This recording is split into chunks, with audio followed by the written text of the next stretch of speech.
Can you hear me? He's frozen, but he's out there camping with the Starlink. So we'll see. I was just talking to him a minute ago, though. So we should be legit. And for those that were waiting for Greg Allison, he had to postpone. He said he would try to hook up with us in about 2 weeks for a show. So that sounds good. Be looking forward to that. He's going to tell us about how our grid is probably in trouble. Let's see if David's back online here. Reconnecting. So we'll just wait till that happens. Was that me or him? Nope. Anyway, how are you guys doing on this wonderful Thursday? Instant coffee. The coffee is a lot. I bought one today. It was spent like $10 on 2 of them. Then had to go back and get 3 more because I'm addicted to the coffee. Let's check out the chat here. I'm going to put that up here till we get a connection going with Dubai. And I buy a few cheaps. I buy a few types of cheap instant coffee to blend them together until they taste better. Folgers, Nescafe help each other when blended. His network is a little wonky. Yeah, he's in a tent, it looks like. He's out there in the real world. Let's see here. These chats are not synced exactly. Well, let's get into the show until he connects up. No, there he is again. Let's see how we're doing. I see movement. No, here we go. All right. Good evening, Ransom. Good evening. All right. Brent coming to you from the yurt up in a national park here in East Tennessee. I believe, so we'll see what happens this evening. We're far out and at the edge. Well, as you can see, our world spun again. And I don't know. I guess the word is out that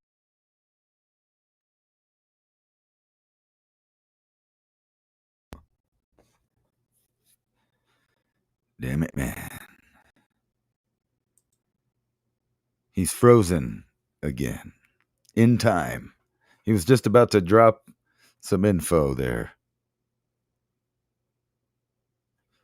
Let's see here.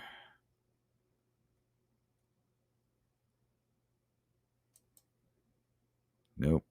Looks like he's stuck. We'll get back. We'll get back to him. So you guys were talking about expensive coffee. I have a feeling, prices for food are about to skyrocket. I saw a guy the other day on this video. He was somewhere in LA, I believe, next to a Asian chicken place, like they had wings and stuff like that. But anyway, he was real sneaky with a net and he caught like 8 pigeons.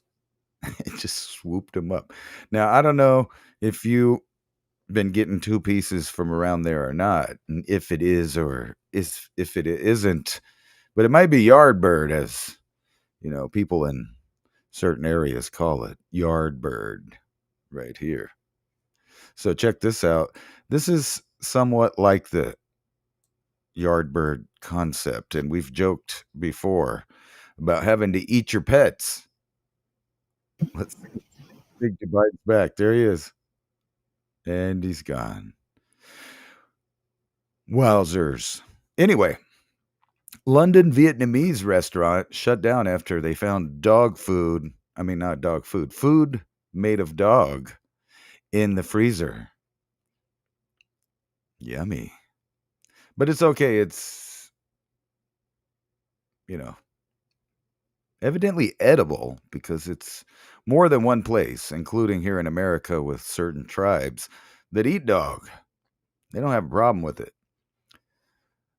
Some people find dogs unclean, certain groups, so they get mad when you have a dog. I myself am, dog's best friend or their man's best friend. Either way, I'm not going to eat them, but, there may come a time when groceries are so high that this kind of thing is commonplace because everywhere I look, I'm seeing signs of good economy, at least the kind that they project to the public. But then there are these signs, kind of like this one: foreclosures rocket by 32% in Las Vegas after rip-off prices and Trump boycotts, they say, triggered slump in tourist city. But really all it is that people don't have the money to go throw away like their super good times gambling. So as a result, local environment, shops, different people, they have trouble with the local economy there in Las Vegas, and then, well, they lose their houses.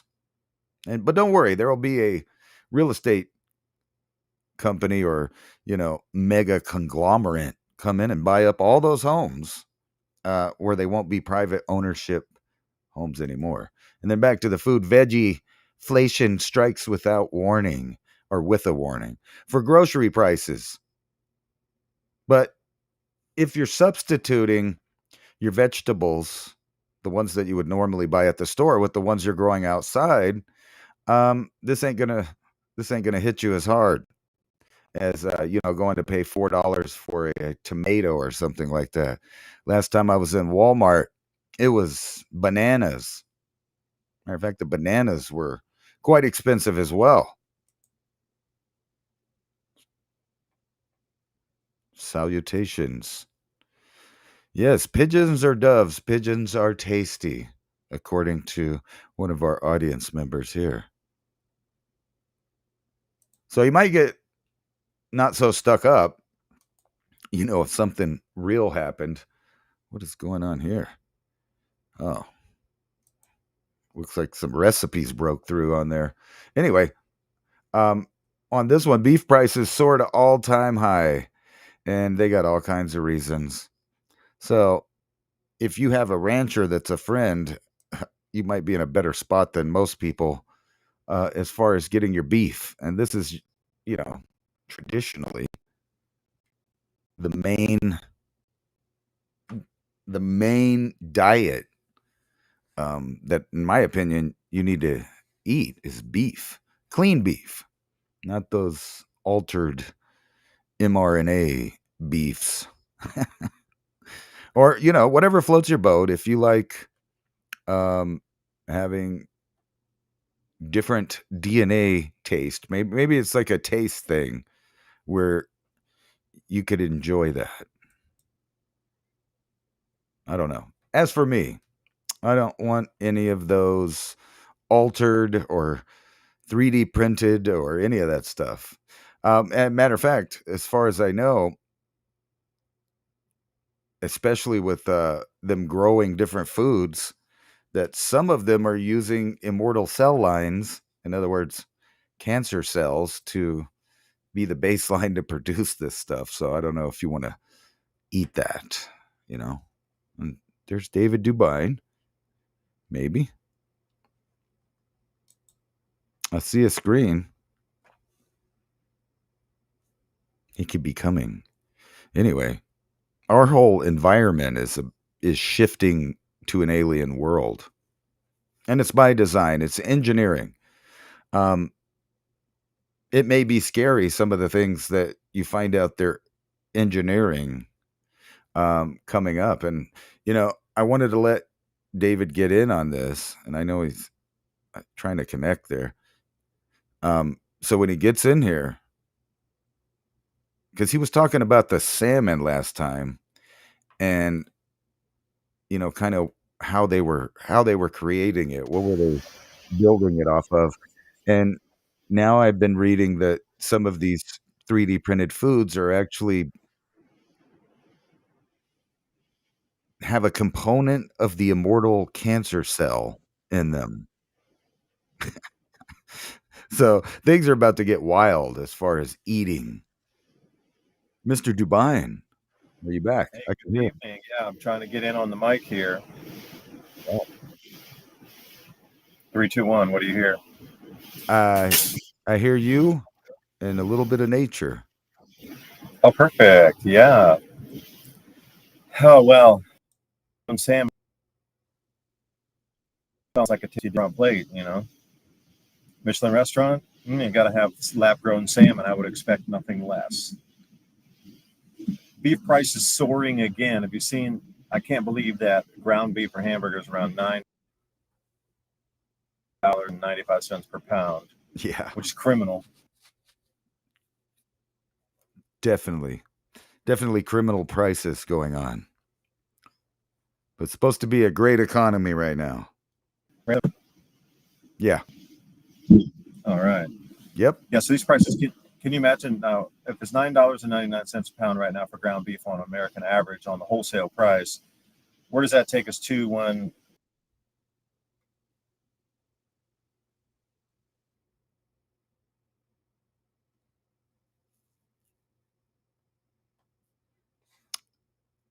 You've been cut off. Look at this though. $11.88 per pound. Average ground beef prices rose to a record $6.34. That's pretty cheap. That's even cheaper than what we're getting here. All-time high of $11.88 per pound. That's crazy. And then here's a 1086 respectively. And they're showing these nice steaks, but that costs quite a bit more per pound. I don't know if David's talking. He thinks I'm hearing him or what.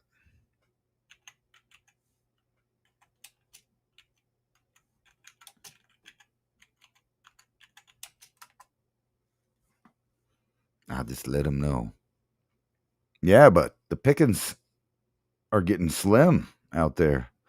There's plenty of it every time I go. It's not like I see a shortage as far as the shelves aren't full most of the time. But whenever they load that organic meat, the people out there, when they know, and that stuff goes the fastest. That other kind of whatever meat, that's what I call it.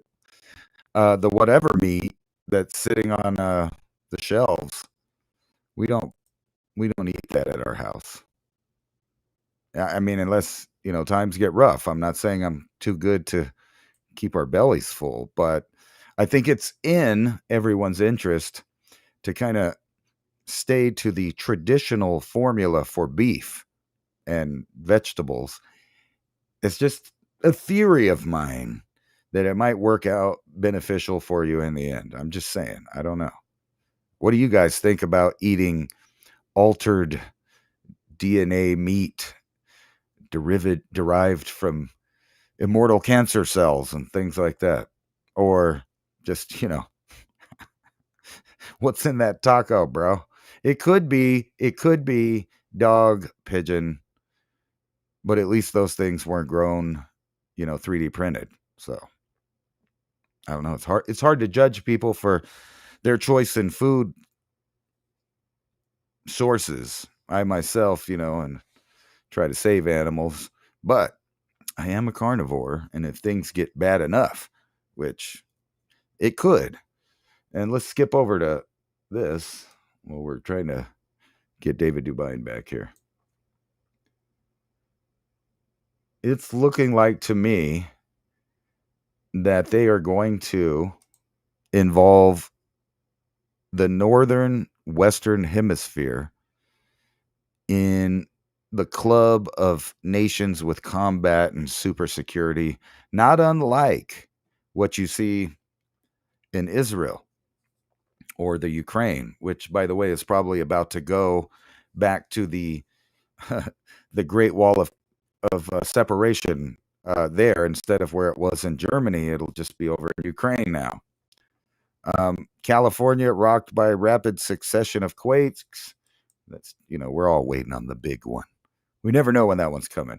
But anyway, Trump signs directive that could deploy U.S. military into Mexico. Like I've been saying, which, puts a new perspective on the United States knowing that cartels going over to Ukraine to learn drone warfare, basically. And if you've been paying attention to Russia and Ukraine, Russia's doing quite well. We'll just say that, even though nobody wants that to happen. And, everybody's got their little flags in their bios and all that stuff. They've lost over half the country fighting this war. They're to the point where they don't have kids, young men to send anymore. They're now sending small children and basically the elderly. Not saying, 60 plus is for sure elderly, but that's messed up, man. And that shows you how it's almost like a reverse ethnic cleansing, to where all the male haptypes just, they're gone. Oopsie for the Ukrainian male haptype. Just kind of disappeared there. An event in history. So the U.S. and Russia proposed West Bank style occupation of Ukraine. So just like in Israel, like I was saying, Steve Witkoff understood the support the idea. So, like I've been paying attention to these guys that get put into the administration and all the ambassadors and all that stuff. And they kind of tell you where we're going. Despite who's president, there's kind of this course that we're set on. It's just whether or not, they take the right or left road to get there, so to speak. Or just, could we pick a new path, and when we get to the fork in the road, just go straight? I don't know. Anyway, supposedly we're having that big meeting with Trump and Putin in Alaska. And so, of course, Ukraine launched a major offensive into their lost territories, basically against Russia, backed by NATO. Yeah, 60 plus shouldn't be on the battlefield. Some of them are capable, though. Others not so much. But yes, I agree with that. Actually, I think that might be a whole different scenario if you get a bunch of 60 plus people that know things to get out there and take over the front lines. It might turn into something different. I'm not advocating that. But I think if you took a bunch of 60 plus year old Americans, the ones that were still in good health, God forbid who they deploy on. But anyway, I've been pointing out that it seems that the northern western hemisphere kind of quadrant is destined for war, and we're building forces. You could call it policing actions, because they're cleaning up supposedly things that we don't like massive immigration moves, and us kind of nodding that we're going to have military action in our southern border, but not just there, possibly in Mexico, which I would think would mean, boots on the ground and maybe airstrikes at some point, which is going to cause, if they do that, an inevitable blowback on Americans. U.S. military deploying forces to southern Caribbean against drug groups. So the war against the drug war, as they've called it forever, is actually, turning into a war, the drug war. Trump warns Russia will face serious consequences if Putin does not agree to stop the war after peace negotiations this Friday. However, I guess nobody told Zelensky that they were wanting to stop because he just, did a massive offensive. And basically, it seems like the Trump administration is telling Zelensky if he doesn't cut it out, basically they're going to cut him off finally financially after they've dumped a known number of billions of dollars into that. And now they're going to probably cut him off because he's not going to give up, even if the United States and Russia come to some kind of agreement. And I think the United States knows that it's going to continue, that there won't be no real peace agreement, and that's going to spread into the shatter belt there, so to speak. And, right over there again, we'll have some more balkanization of the area leading into a third world war. But not just over there, over here. How Alaska is preparing for the new Cold War. Military bases, detainment centers, all of this stuff is getting built everywhere. Plus, a while back, Dubai was pointing out the investments from the militaries of China, Russia, and the United States to kind of occupy the Arctic region and all of the trading that goes through there. So, sorry, got some cat hair. They want to control that whole area, which is undoubtedly going to cause conflict at some point or another in the near future. Oops, I wasn't supposed to show that one. But what I was getting to is they are engineering a whole new world for us to live in. And it's getting actually quite bizarre. Yeah, it's the ransom show tonight, I guess, until we get Dubai back. He had good internet for a little while, so I don't know what's going on with that. My point with the engineering that I've talked, ad nauseum about the AI, and we'll get into some more of that in a minute. But this, I think, is where everything's kind of really going, is not just artificial intelligence, but the combination of artificial intelligence and recreating life on Earth. And I think that's because we're getting to a point where we're figuring out how it might have happened the first time. And then they think that, now we can copy it.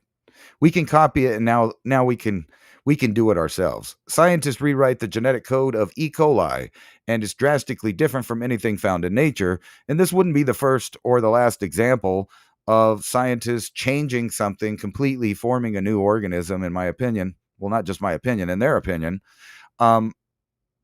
to forever, possibly, and most likely, change the environment that you live on. And this is a thing that happens that people just can't really wrap their head around because it's something that you can't see.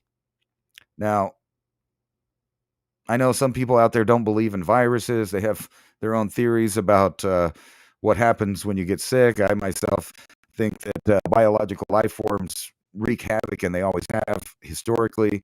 But this is talking about a synthetic bacteria contains a short genetic code with 57 codones rather than 64, freeing up space for further edits that might lead to new drugs or virus-resistant microbes.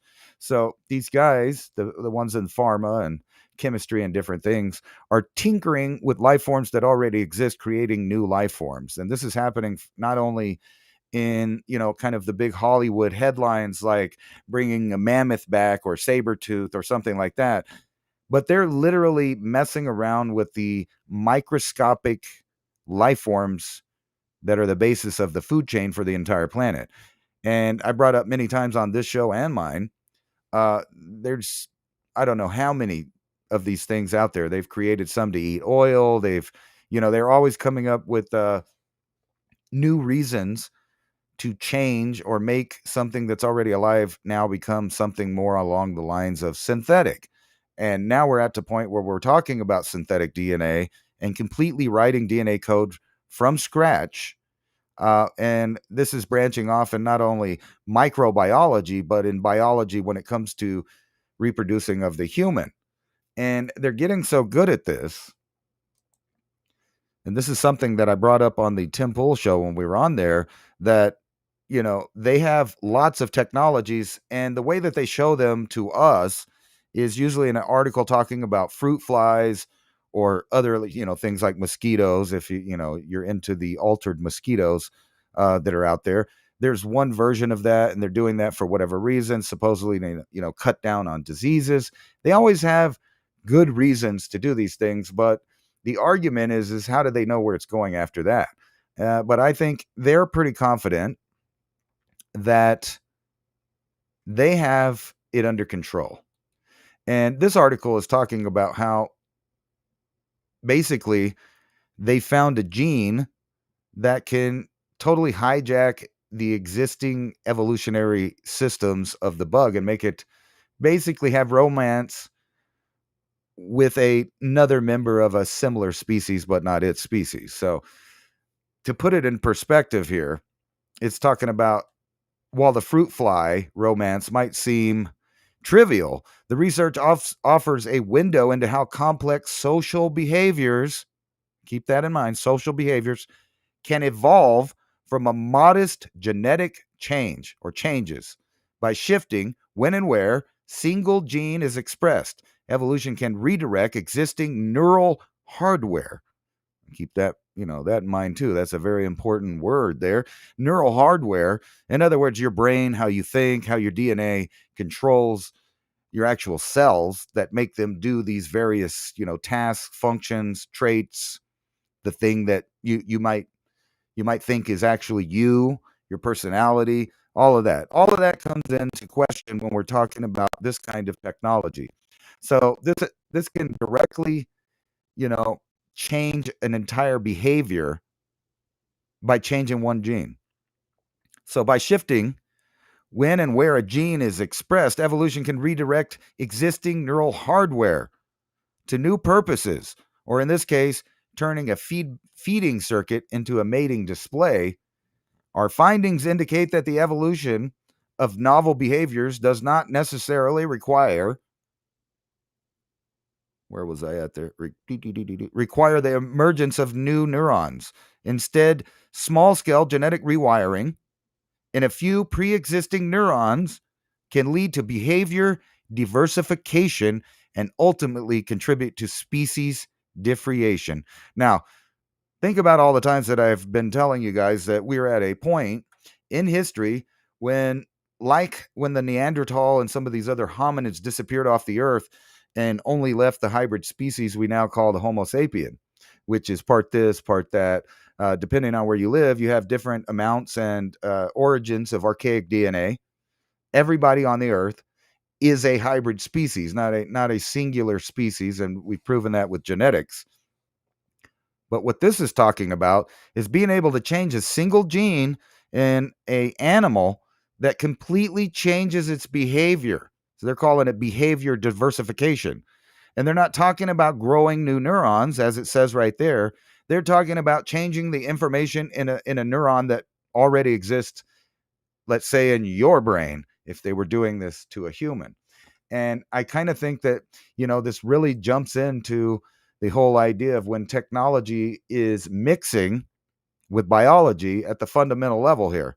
Let's talk about the AI. AI-powered radar can now, and keep those, those terms of behavior and changing your mind and literally changing entire, probably thought processes across any given species that you targeted with that kind of technology right there, which was targeting genes that are associated with what neuron functions do in the brain, changing a feeding pattern into a mating pattern without making it grow new hardware, so to speak.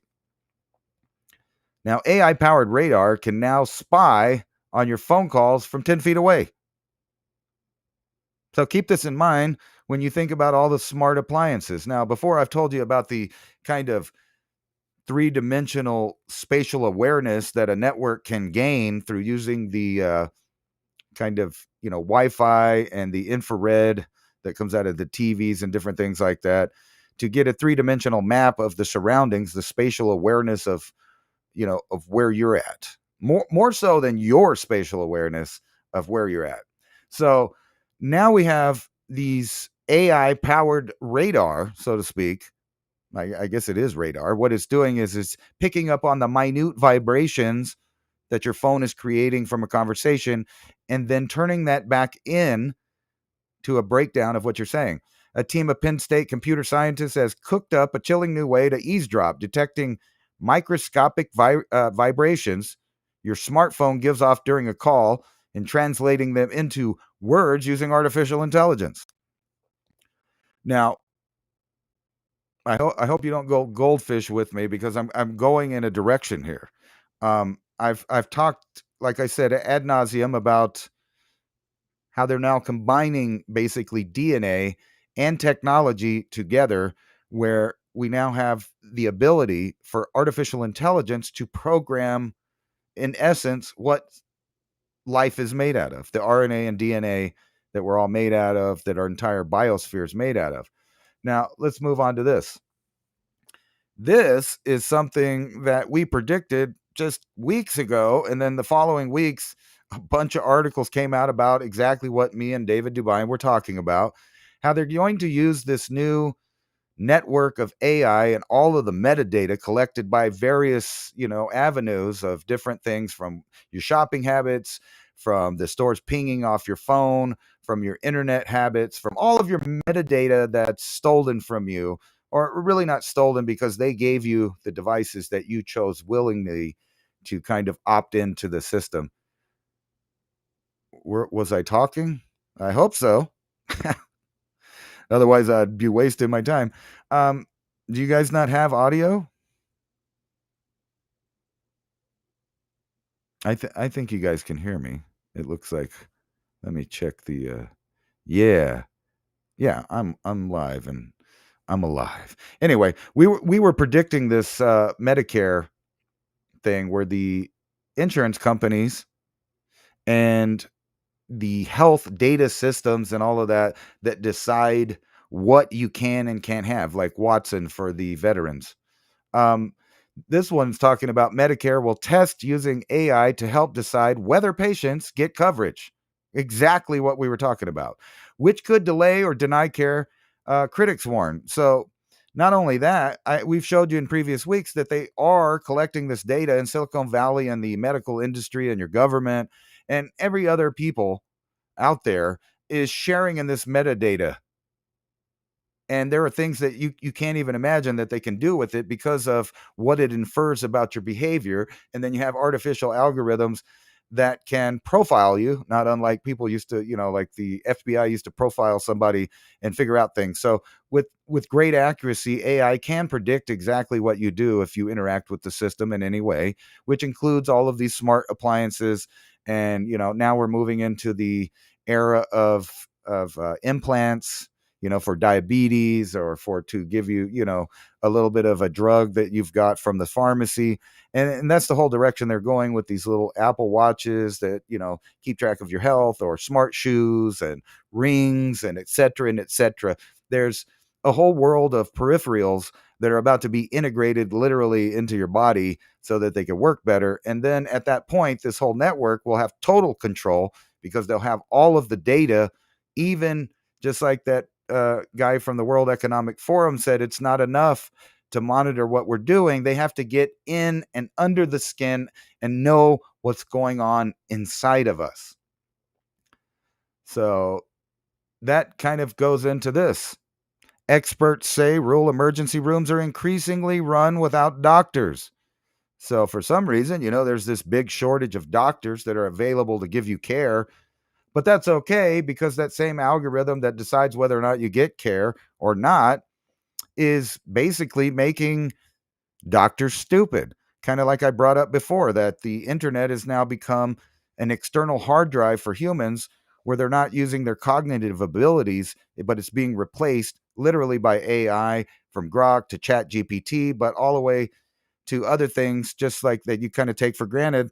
Like a study was done about Uber drivers, the part of the brain that usually has or is in charge of making mental maps.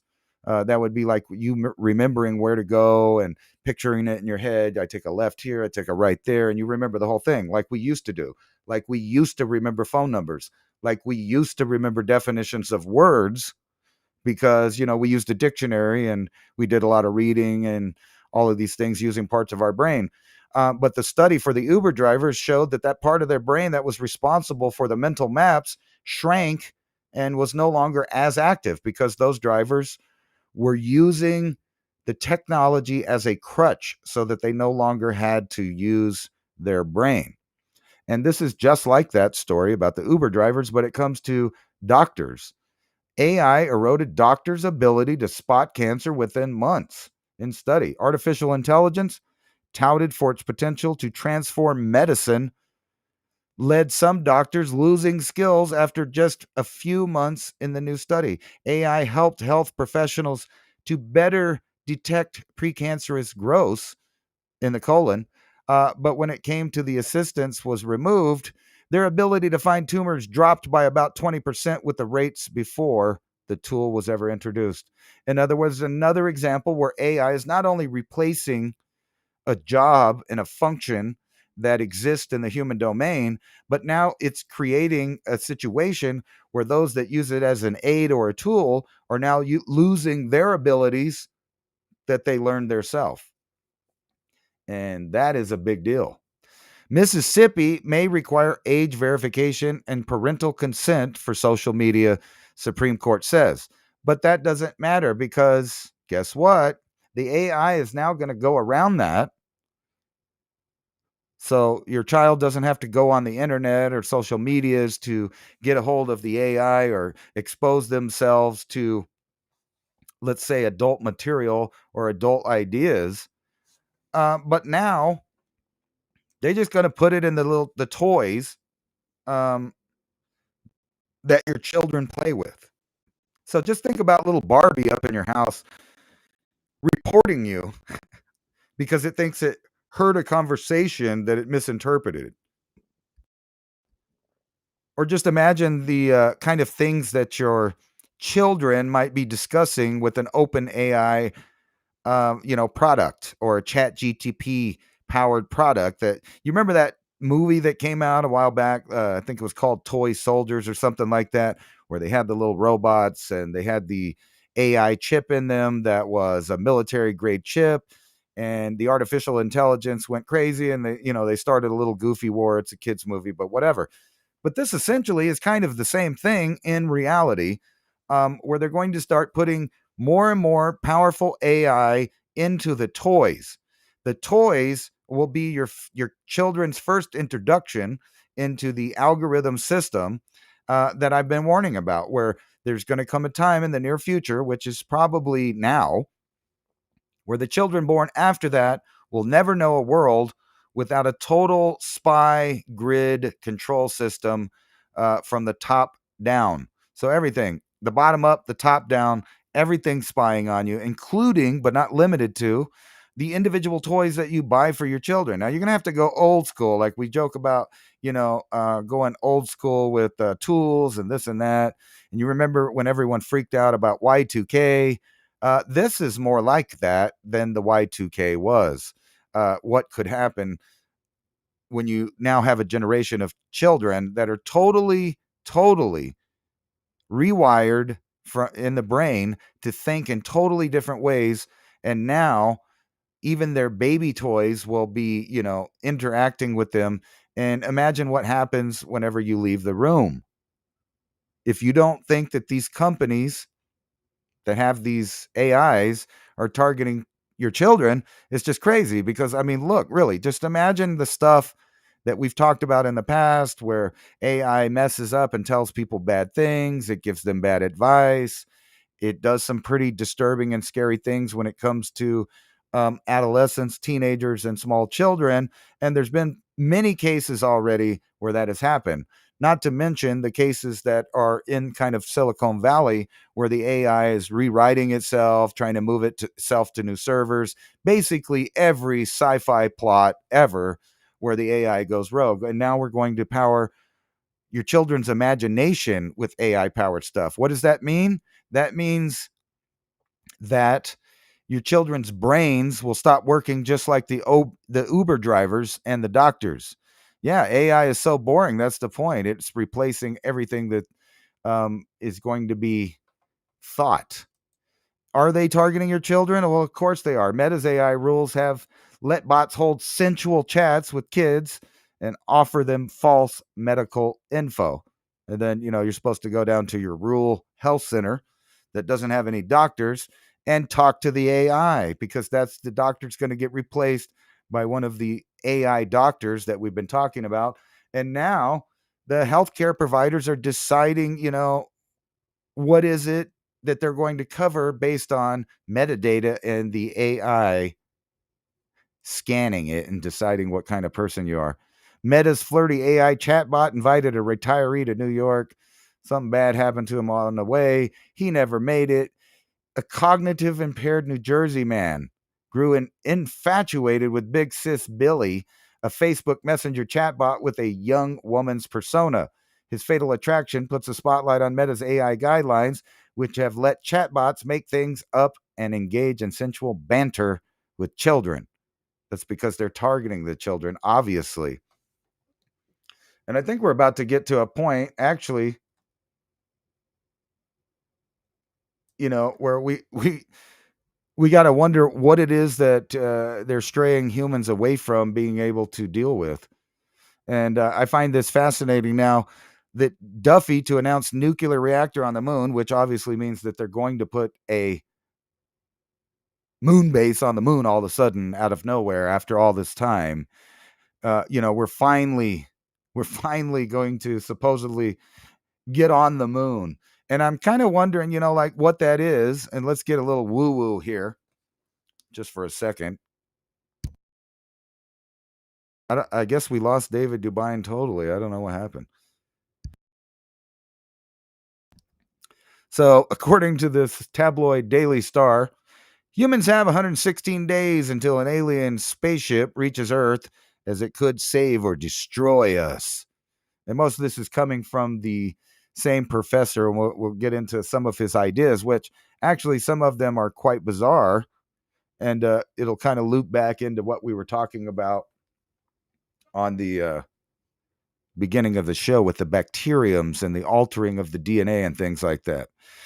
Anyway, this guy, Harvard professor, claims unexplained object flying towards Earth might be an alien ship. I know you guys have all heard that. 116 days left until we kind of figure out what that is. And actually, it's more like 100 and I think 13 or 112 days. Either way. Professor Loeb has been closely watching a foreign object hurtling through space and is heading towards our planet. Unsure of the interstellar's visitor, scientists dubbed the object 31 or 3i Atlas and have been going back and forth with several theories on what the object could be. Most likely it's just, a chunk of rock or comet or something like that. Perhaps a comet or space matter. However, Loeb previously said the object could be a product of technological design. Loeb compared the object to novel Rendezvous with Rama by Arthur C. Clarke, excuse me. In it, a foreign object in space happened to be an alien spacecraft. What's trippy about this guy is all kinds of people are now attacking the guy, saying he's full of it and that's crazy. But this isn't the first time that this guy, has been paying attention to the three and only three objects that I know of, if I'm not mistaken, that have come in. That would be the Mau Mau or Moo Moo or Momomo, or, I don't even know how they pronounce it. The last one that came through that had all kinds of strange traits and behaviors associated with it. This same guy, Avi Loeb, also proposed that might have been an extraterrestrial object. And it was kind of weird how it flew in at a weird angle into our solar system and kind of slowed down right by Earth and then took off and went back into the cosmos. So, that was pretty trippy. Unfortunately, there's no way to launch a chemical rocket from Earth that would intercept the new interstellar object 3i Atlas before it reaches on October 29th, 2025, since its retrograde motion will bring it up to velocity of 98 kilometers relative to Earth, a few times faster than our fastest rockets. Nevertheless, this relative speed is still 3,000 times lower than the speed of light, allowing us to easily reach 3i Atlas with a light beam. So the article here is, should we message 3i Atlas just in case it might be, maybe, possibly, could be something extraterrestrial? Yeah, I hope we get to hear David's message tonight too. Big bullet point he wants to get out. Yes, me too. Wonder what that is. Anyway, this is kind of trippy from this guy because, like I said, this is the third, I think, one that came in already. We had the other one that they named after the Hawaiian whatever, but there was one before that everybody forgets. And it was much more interesting. And here's another paper the same guy wrote about is, I think this is IM1. And this was really cool because this was the first interstellar object. And I want you to keep in mind that, he's doing a lot of real science here, and they're trying to give him a hard time now because of him talking about possibilities of extraterrestrial, intelligence being associated with these interstellar objects. But he had a theory last time that the one that kind of bounced off or burned up in our atmosphere, that some of it would have been on Earth. And so he went out looking by New Zealand, and he found some really cool stuff.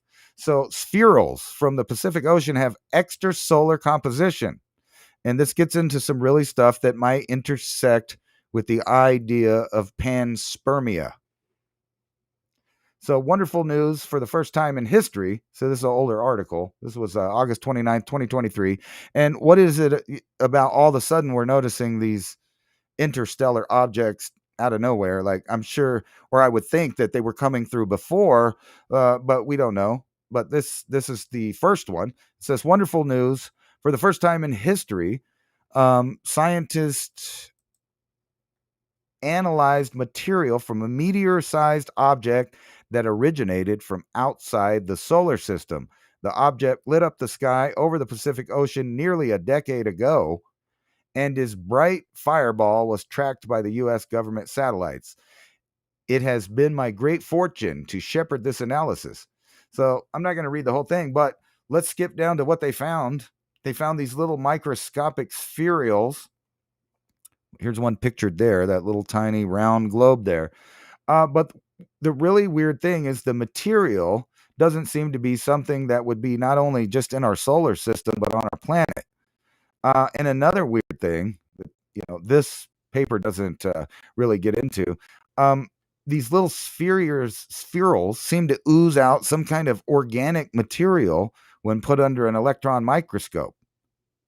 Or maybe it was already doing it, kind of adding to the idea that maybe we get seeded with biological information on a regular. Yeah, here's these sphericals right here, all over the place.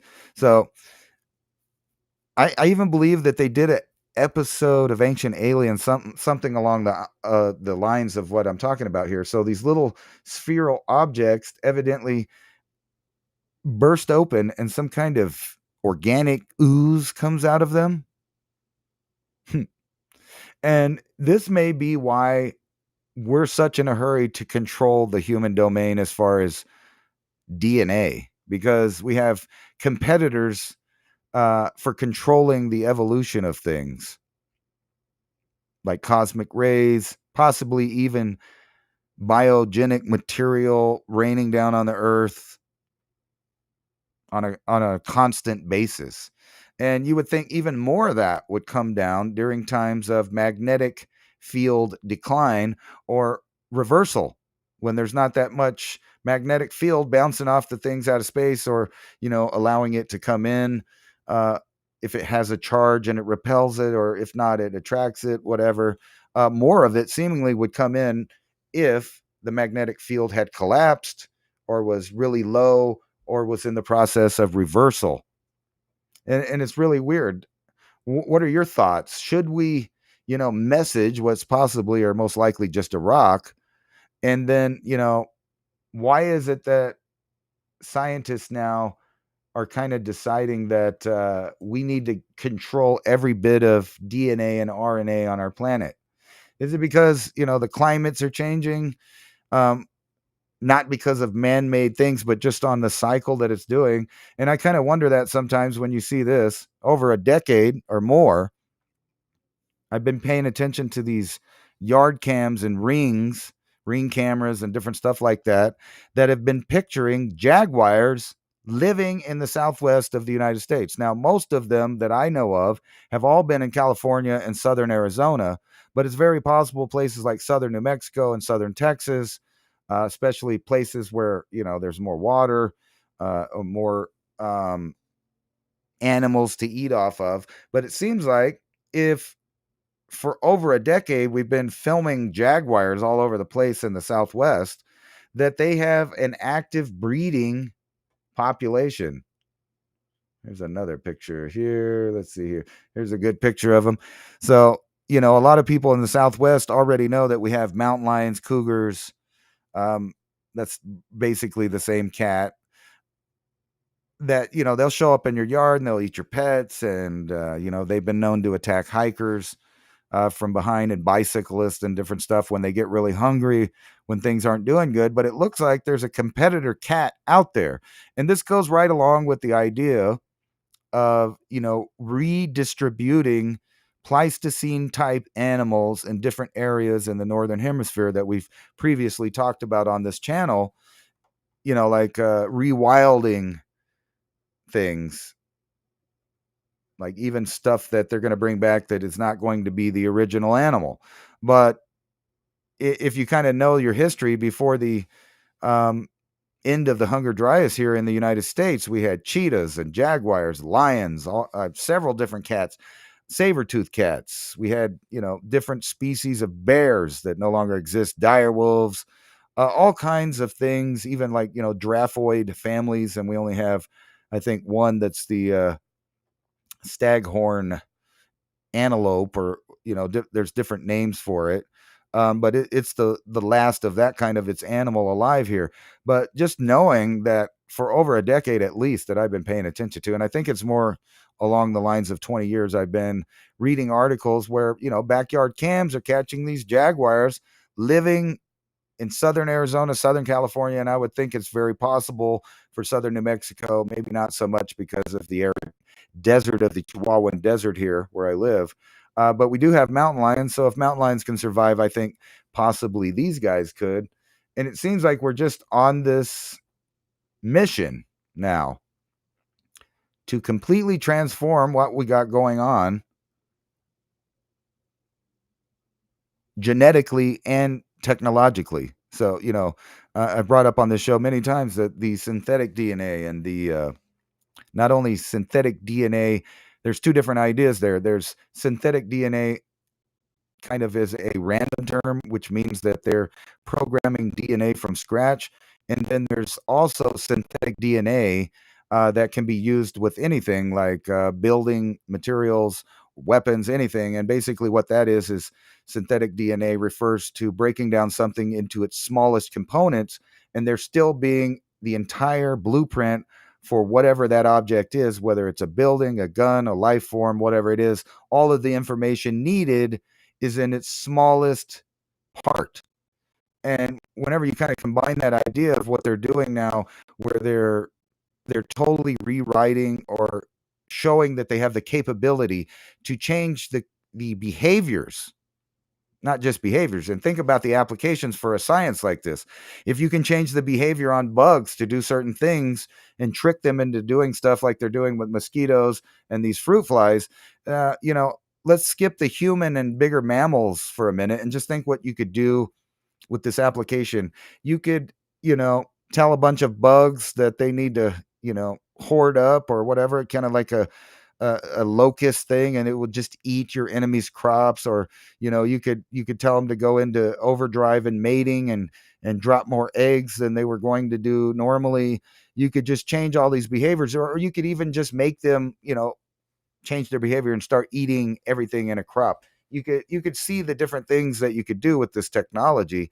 But whenever I see articles that are talking about this, I know that the spectrum of tests that they do on animals for this type of technology ranges from insects all the way over to, simian and ape. They work their way up from the mammals to find out if they can do this.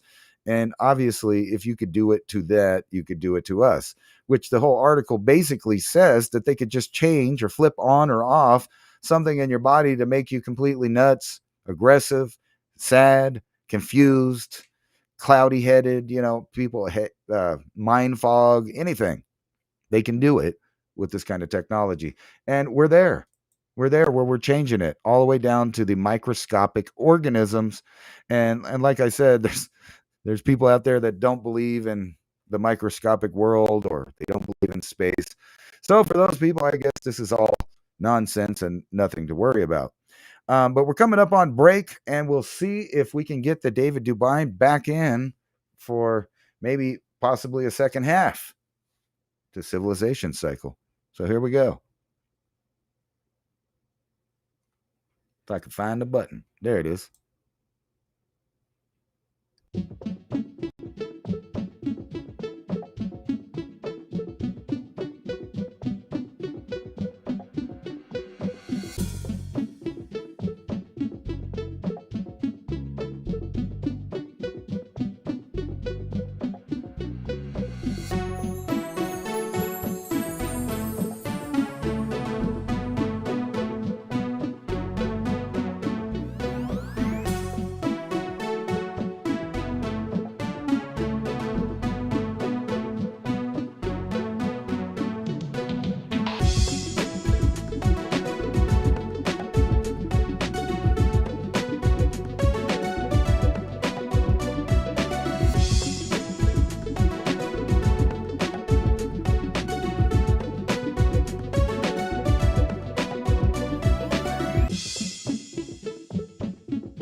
Please remember to sign up for our show notes. With Civilization Cycle podcast, you can learn what to expect as society resets.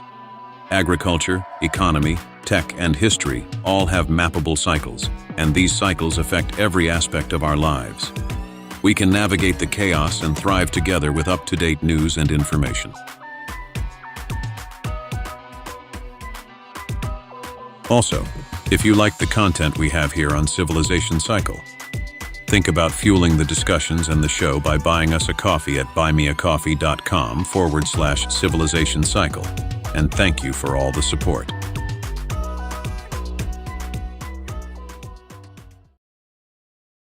The obvious question, are you on shrooms? Illuminated shrooms combining 6 powerful mycelium in a fulvic mineral delivery system, selected for their synergistic, restorative, and protective actions. Potent organic extracts of Cordyceps for stamina, lion mane for cognition, Reishi for longevity, Chaga for detoxification, Agaricus for resistance, nutrient-rich turkey tail, a new standard and excellent illuminated shrooms from Alfa Vedic. And please remember, ladies and gentlemen, every purchase you make helps keep this podcast on air, bringing information just like this, because we're at this critical juncture right now in our civilization, our society. We need to share information more than ever. We need more solutions than ever.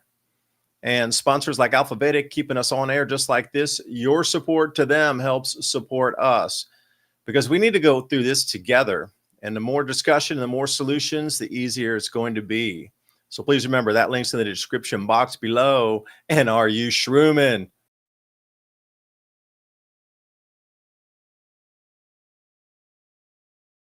Wow, there is David shrooming. Somebody said, what is it? Dave's out there shrooming. He might be, I don't know. So I don't know what the deal is. I guess his Starlink isn't working out quite right or something like that. Hard to do a live stream sometimes camping if you don't have internet. I mean, you just can't do it. Let's look over here into the give you guys a chance to say some stuff from the chat room. Let's see here. What do we got here? New comments will display here, so we're ready. The spice must flow, huh? Spice for space travel. David's out shrooming. I ordered some free mushroom gummies that were supposed to help you think clear, and you had a issue. Sounds like a pretty good issue, though. You know. Let me see if I can. Oh, well, it's delayed. That's what it is. I'm looking at more live comments there. So you guys got any questions, or maybe guests that you might want to see on Civilization Cycle? So hopefully we'll get Greg Allison on. He said yeah, and then he realized, I guess, he had a previous engagement. So he said, how about in 2 weeks? That sounds good to me. And I've talked to him before. He's such a smart guy. He's into like so many different topics. Literally a rocket scientist, or basically, right? So I'd love to get him back on, or not back on. I think he's been on both of our channels, I'm sure. You gonna join the beast system? No, what for? I might eat the beast if I get hungry. You got to feed the beast. So I was just thinking about, those articles that are coming out about the vegetables, and just a little bit of farming that I do outside, which is not much. And I kind of joked around when I started it, calling it the minimal effort garden. So basically I'm just trying to find ways that the plants will just do them. And all I have to do is, flood it with water, and boom, I got food every couple of days coming out there. And I could just see from me not trying that hard. Bigfoot stole Dave's Starlink antenna. Yeah, I could tell from me not trying hard at all that it's quite easy to accumulate food if that's really your goal. And you don't have to buy from these people. Now, you're going to have to get your meat from somewhere. You got to know people with cattle and people that are not, letting the corporations taint your meat, so to speak, or they're not on a big GMO diet of, gross GMO corn. Let's see here. Civilization Cycle podcast, just letting you know, New Zealand has been getting early cold temperatures as well. It's always, and then ban everything says it's always except here in Louisiana. I accidentally shredded Amita mushroom with my mower. Well, don't do that. Anyway, yeah. So what guests do you think you guys would like to have come on and talk to us. I was thinking about trying to get the people over at Gorilla Science to join us because, they've been putting together some excellent presentations over there, kind of just destroying the global warming idea, man-made climate change, whatever you want to call it, just destroying it.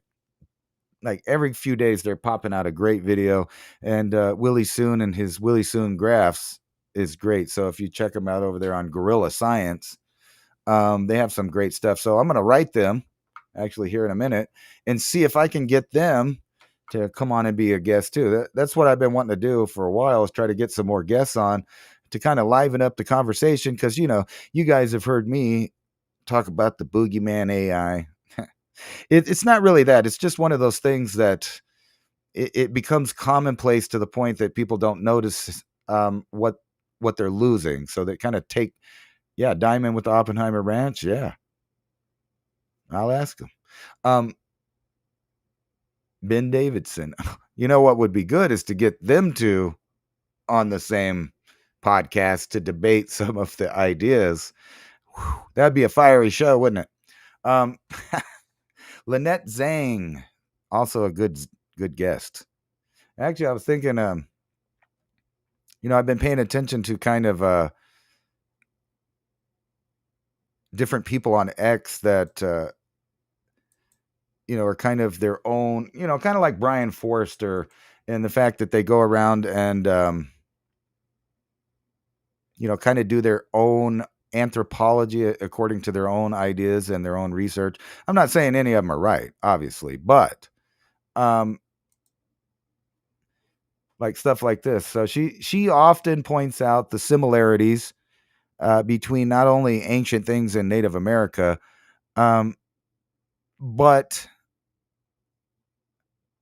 things like Gobekli Tepe and other stuff like that, and their similarity to things in ancient China. And, you got people like Robert Zeffert that does it more from a different perspective. And then you got everybody's got their own little perspective and their own ideas, which is great. And it would be great to have these kind of not really conflicting ideas, but similar ideas that are going down different tracks to get together and kind of in a friendly debate, you would hope, debate these ideas. I think that's how you get the ideas to, kind of get the juices flowing where new things are observed or noticed or debated that might change the whole, argument about things, especially ancient man.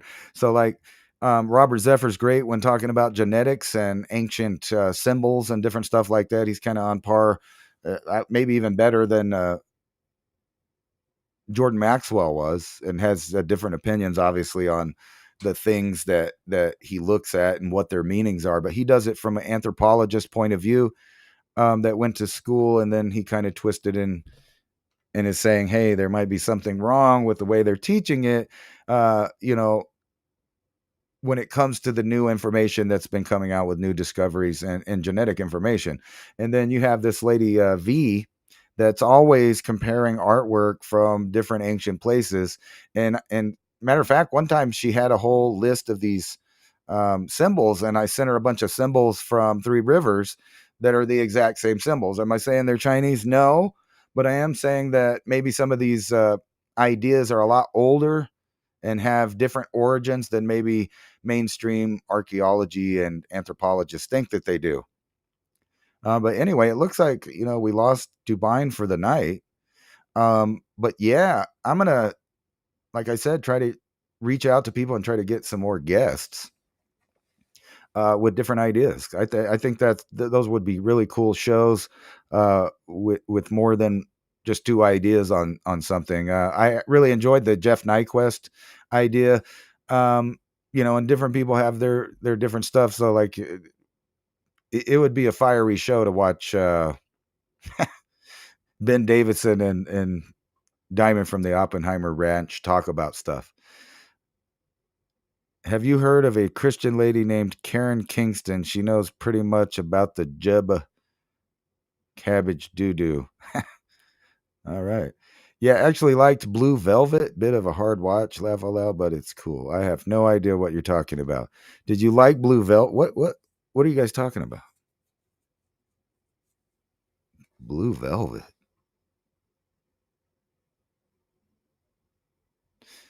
Yeah, Jimmy Corsetti. See, I don't agree with him. I'd like to talk to him about Atlantis and then go over kind of more specifically about that. Jimmy Jane. Hey, we don't do none of that Gene stuff on here. No. Some of the names I don't know, but I'll look into. But I guess that's all for us tonight, this Thursday on Civilization Cycle. I kind of ranted all my rantings there and didn't have the other side of it. So we didn't go in any new directions there. Anyway, don't forget to, if you want to, hook us up over here with the super chats on the Buy Me a Coffee Civilization Cycle. Much appreciated. To Ice Age Farmer went missing, as far as I know. I haven't even heard from that guy in a long time. Grand Solar Minimum, China and Russia will be the first two countries that will start war over food in a Grand Solar Minimum. Well, yeah, Randall Carlson would be great. He has great thoughts along the same ideas as that we do. Obviously, something happened about 12,800 years ago that it's looking more and more like it just wiped civilization right off the face of the earth, and it took us quite a long time to rebound from that. And even since then until now, all kinds of different stuff has collapsed over time. They're lidaring the rainforest, and it's turning out that there's cities that are much, much older than what they call the classic Mayan period. So old that you might not even be able to still call them Mayans, like the same group of people. We don't even know that they're the same group of people.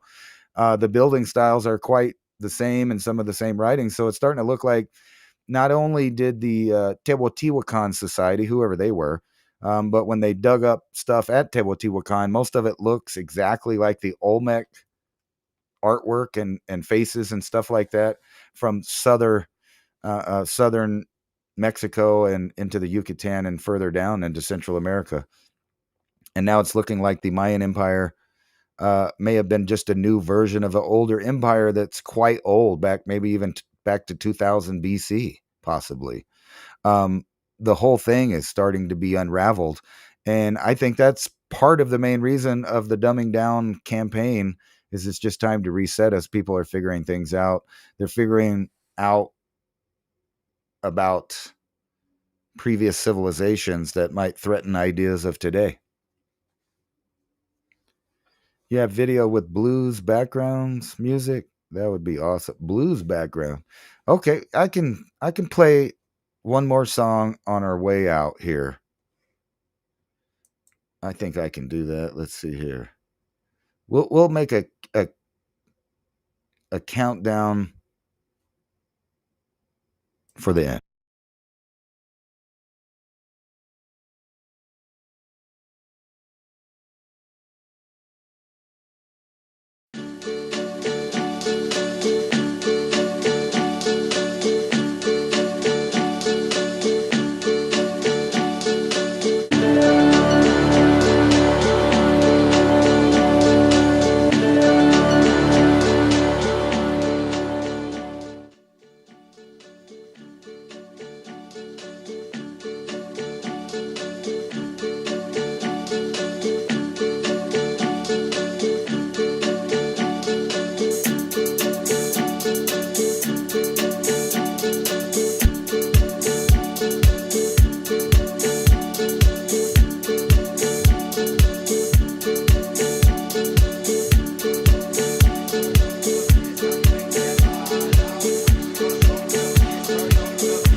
And make them all